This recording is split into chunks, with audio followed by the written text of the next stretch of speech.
search our catalogue, and then if you find something on the catalogue that you want to look at, you request it, and then we sort of get it out from the stores, bring it up to the search room, and that's how people can see things. So we're just going to go into, this is our sort of main store here.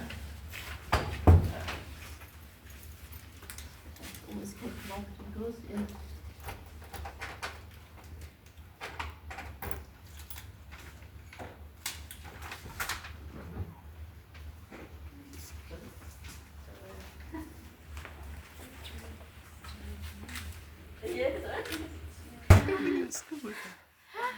So I just say a few things about the actual room. So they were all kind of started off with temperature and humidity control to protect the documents. But a few years ago, we made the decision to go for what they call passive storage. So although there are the humidifiers and everything, these connected up to them.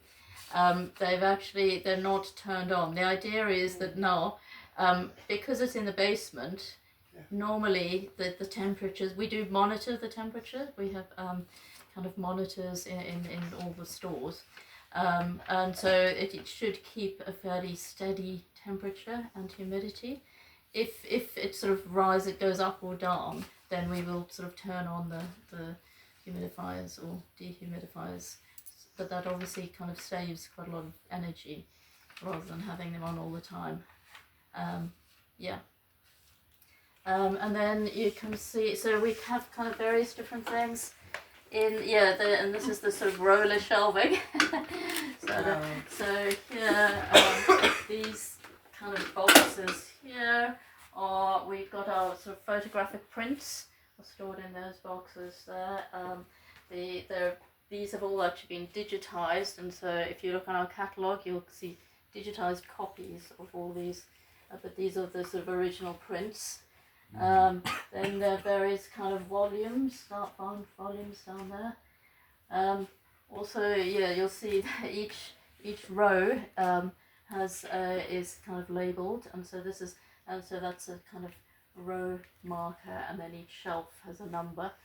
That's so that we can find things when people order things. It will have a reference to the location. So when people request things on the catalogue. So when you digitise, do you photograph it or scan it? Or... They were all scanned. Yes. Wow.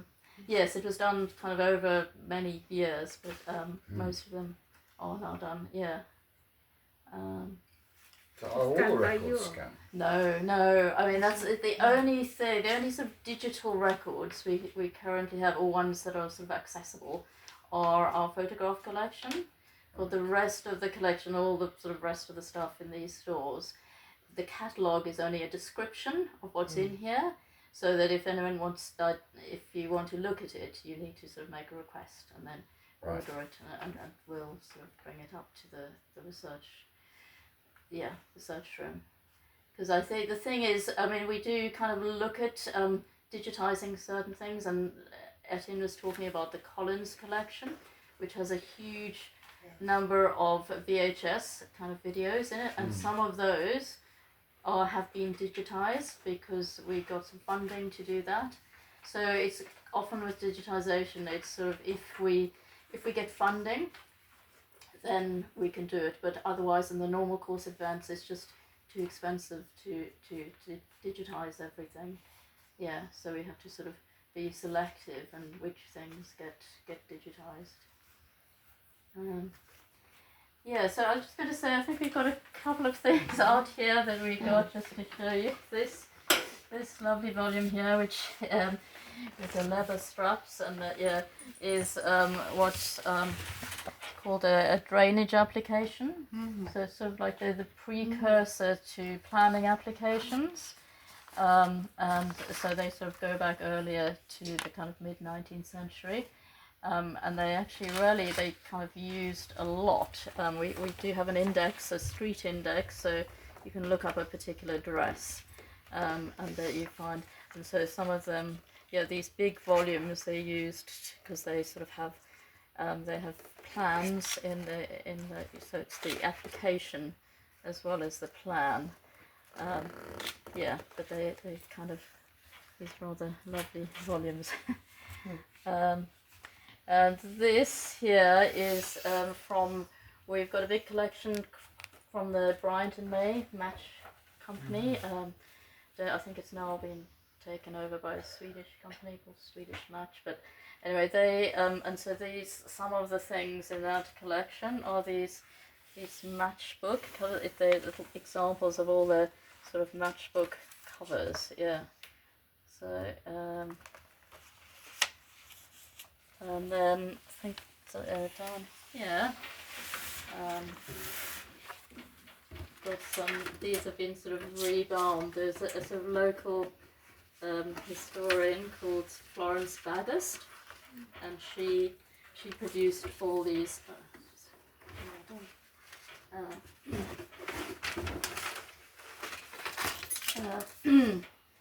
These journals. She was a sort of kind of around about the sort of end of the 19th century, early 20th century.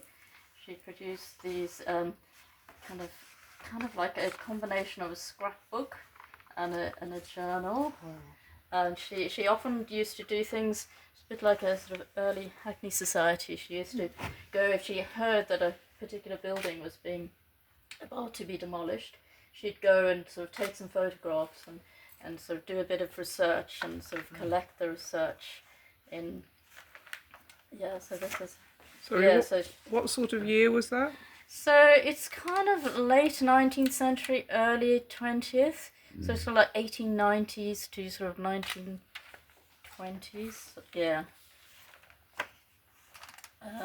So then she'd also sort of collect kind of newspaper cuttings. And take some of her own photographs as well. Right. So these have been sort of Where did she rebound. live? She lived in Clapton, I think. Okay. I think she worked at Clapton School of Art. And Where was that? it was in I think it might have been up sort of kind of the top of Stoke Newington High Street. Somewhere in that area. Let me see if one of that one's more of a scrapbook. Some of them have her beautiful handwriting.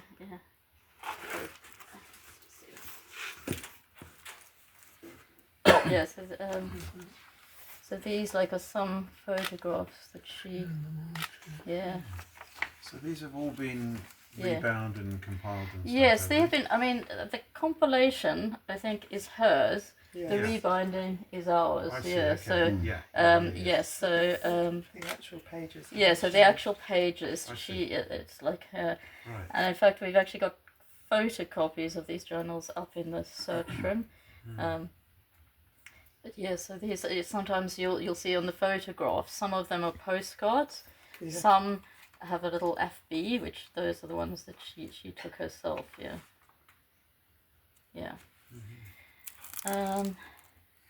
Right. So if we just kind of move down a little further, I'll just show you a few other things.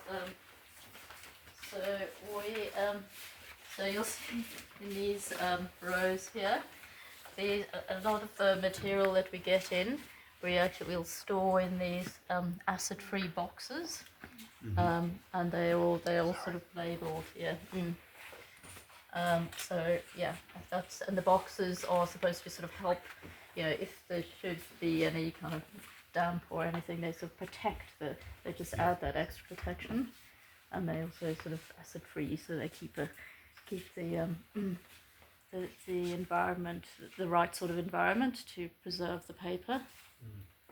Presumably you're being offered material and collections, all sorts of stuff all Yes, the time. yes, How do you manage that? That's a really good question. Yes, and we do have a sort of accessions policy about what we take in. Okay. But generally speaking, I mean, of course, it has to have some connection with Hackney. But then, there's a fairly wide variety of kind of, quite often we get historic kind of deeds, property deeds and things that people sometimes we get them from solicitors or but anything to do with like local buildings, properties, we'll almost always take in because people are always interested in like the history of properties, and it's about kind of the local area and how it developed. Then it also might be sort of family papers, local businesses. Often people do approach us.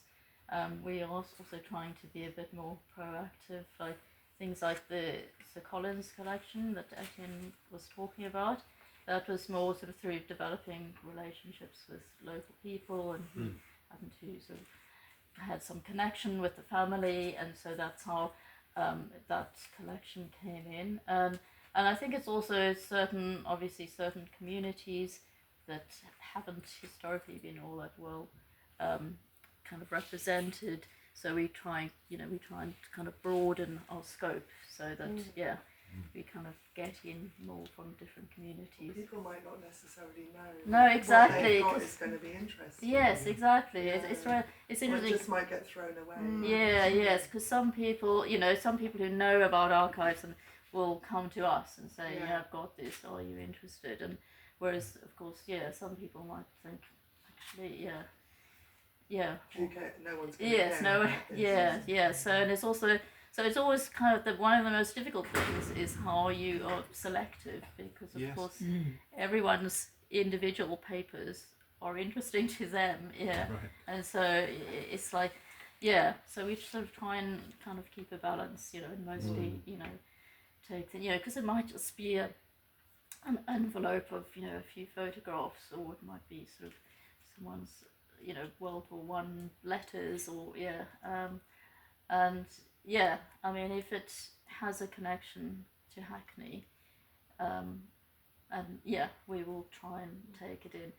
Obviously, if something is 50 boxes, then we might have to sort of think more carefully. Does this fit in our collecting policy? And Does every local authority have an archive? Yes, they do. Most local authorities, yes, I think. Different sort of sizes, kind of, but yes, and that's the other thing, if we can't take it in, we'll try and sort of refer people to the other local authorities or the London Archives, as they're now called, because they cover anything that's to do with the whole of London, that's sort of cross London, right, let's just see if we just go down, this is actually a collection of Hoxton records from Hoxton Hall.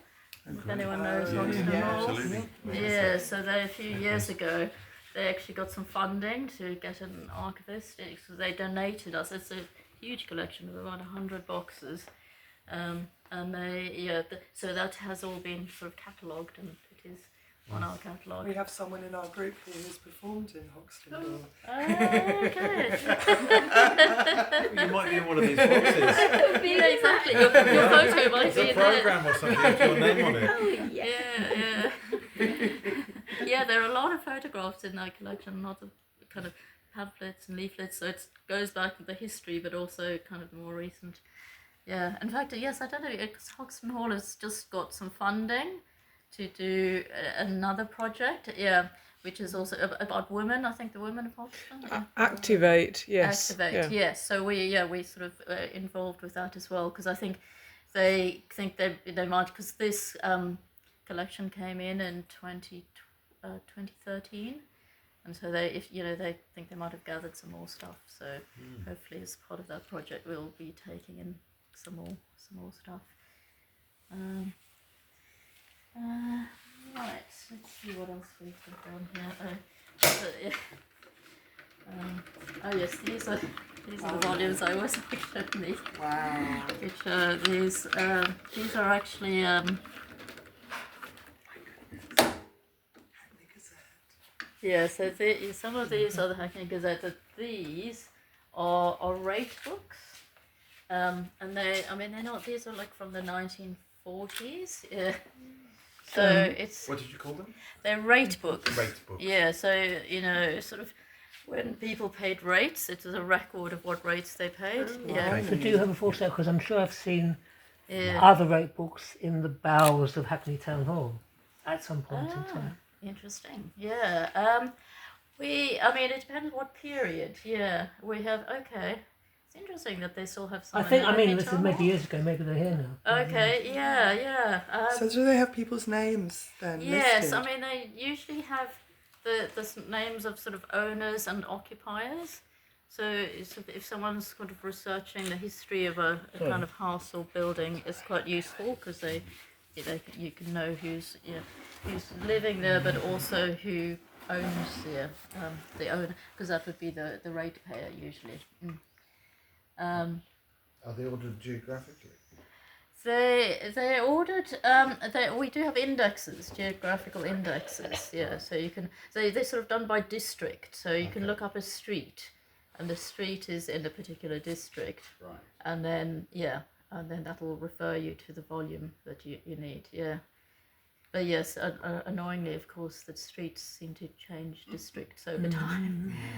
So What, by ward is it or something like that? Sorry? When you say district, you mean by ward or something? It's not actually ward. I think they had their own districts. Another way of doing it. Their own set of districts that they, and various streets were sort of assigned to a district, and then, but that did actually change over time, which is a bit frustrating. We're very curious about this here. Yes.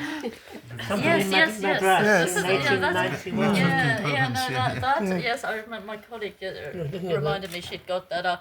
Yes, this is really interesting because it's a collection called someone called Charles Bradlaugh, who he was involved with the Secular Society, something called the Secular Society, I think, and he was also Famous Victorian. Yeah, it's sort of Victorian. He also had a strong. I think he was an Irish nationalist, an early Irish nationalist, and he also had a strong connection to India, and these are kind of some things that were given to him, I think, during on a visit to India. There's some. Letter of condolence. Is this the On Madras. To his wife or... okay, that's interesting. Yeah. Madras. Yeah. 1891. 1891. Yeah. That is interesting. Yes. So. Wow, we want to open this. Yes. Okay. Let's. Of course. Yes, because there's something here that's also like sandalwood. Yes, interesting. We had a researcher recently who he sort of found out about, and he was kind of so fascinated by that. Yeah, let's see. What's the toast rack there as well? Don't forget. Yes. Oh, look at Yes, the this. toast rack has another. Alright, okay. Wow. So it's really Beautifully written. yes, really beautifully. From Russia. Yeah. Wow. Ramaswamy Mudila. Okay. As a public meeting, yeah. At Yeah. some hall in Madras. That's true. So you there.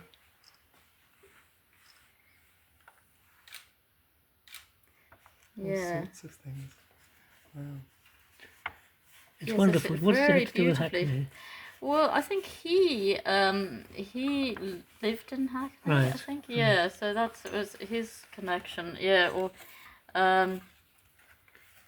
but yes. I mean, when we sort of go back upstairs, I could sort of tell you a bit more about him. Yeah. Okay, I'm just going to leave that kind of there.